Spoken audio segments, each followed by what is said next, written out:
Well, hello again, my friends. Today we have a new product, and it is a portable heater. Winter refuses to quit. Today is the first day of spring, and actually it's going to be an okay day until we get below freezing in 2 days again.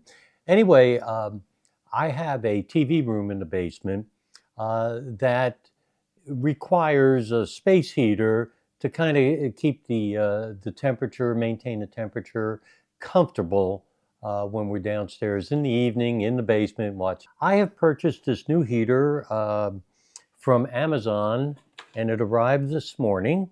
And it comes in a nice recyclable brown box, and it's just called a space heater. But anyway, it's rather simple.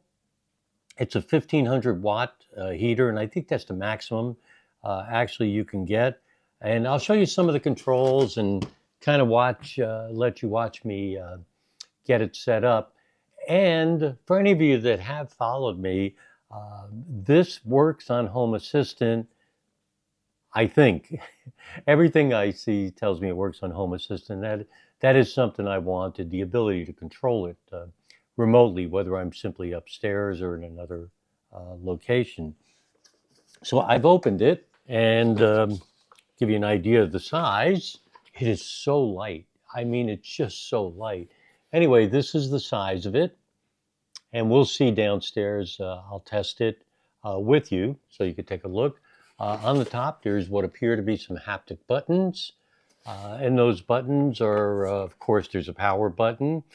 There's a timer, Wi-Fi, so this will work on Wi-Fi. Mode, high heat, low heat, eco, et cetera, plus minus. So those are all fine. It has a display here in the front, which you'll see. And the back has a filter right here, an air filter. It's as simple as that. So I'm going to go ahead and download the app. All right, I've downloaded the app. It's called Have a Work. Downloaded it from, in my case, the Google Play Store. Of course, you could do the same thing for Apple. And so I think it's time for us to go ahead and add a device. We're going to head down to the basement. This is the room that we're talking about. As I had mentioned, it's the TV room. And if you want to zero in here,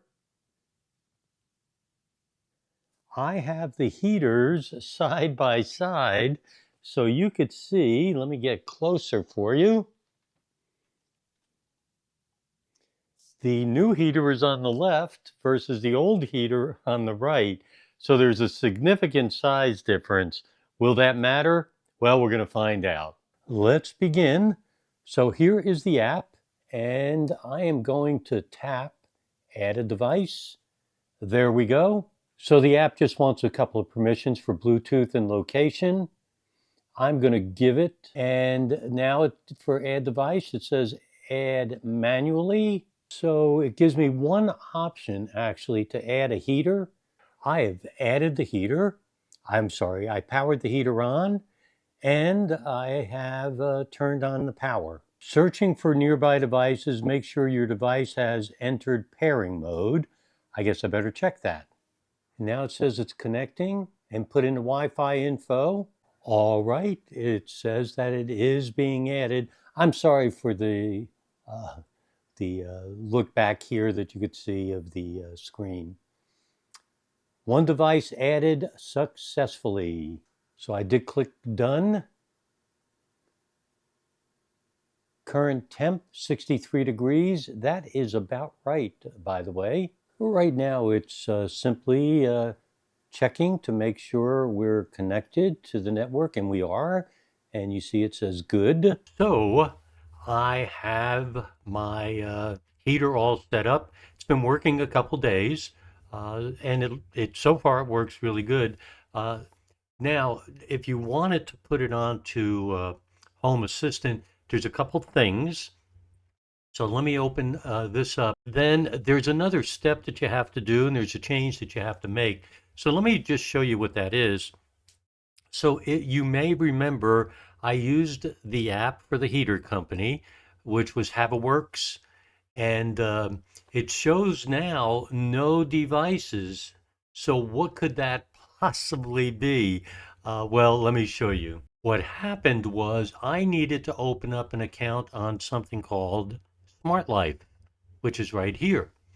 Now, Smart Life did allow me to set up an account, which was really, really simple. So, literally, what it did, these are my words, it moved my account from HavaWorks over to this particular app here. And so you could see it shows the outside temperature. And here's the heater, which I simply called basement heater. So let's take a look at it. And so what it shows, the way I have the heater, and I'm going to show you in a moment the automation I set up and what it looks like on Home Assistant. So you have to do several things. You have to, and I'm going to show you on Home Assistant how you in fact set up this particular integration on the Home Assistant. So anyway, here's the app. And with the app, you're going to need some information for Home Assistant, but I'll show you that in a moment. So you can see it's on Wi-Fi. So you can see here is the app. And the way I have it set up, my integration, my automation, is that during the day, when nobody is down in the basement, I let it run at 63 degrees. I don't want it to get really below that because it takes a long time to heat up.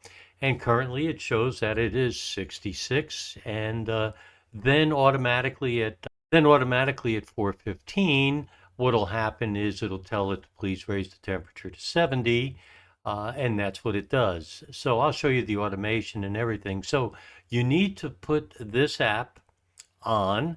So there you go, the Smart Life app. You could see it here, and not much to it, to be quite honest with you, but I needed to get it onto Smart Life in order to get it onto my Home Assistant. Well, here we are on my Home Assistant screen, as you can see here. It's getting more and more busy and active. I've just done all my updates. I just have one update left here for my Amazon Echo. Anyway, here is the basement heater. So let me go ahead and show you what we have here. So here's the actual heater. You could see I could change the mode, do the swing mode, oscillating, which I don't have on. I don't really need it there. And this gives me what the entity name is, which you need for automations, etc. And over here, you kind of get a pretty good idea. Remember what I told you? I told you that right around here, I do in fact shut it and bring the temperature down to 63. The automation did not quite work last night. You could see it wasn't until early this morning happened. I have fixed that, so it'll be okay tonight. At least I expect that it will be. But you get so much data when you have something like this on our Home Assistant.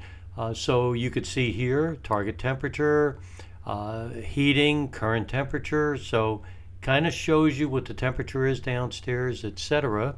And for any of you that didn't know, I actually did put in the basement this, which shows the current air temperature. It's on an opposite side of the room as the heater, which is interesting. So it shows right now the temperature is 71 degrees downstairs.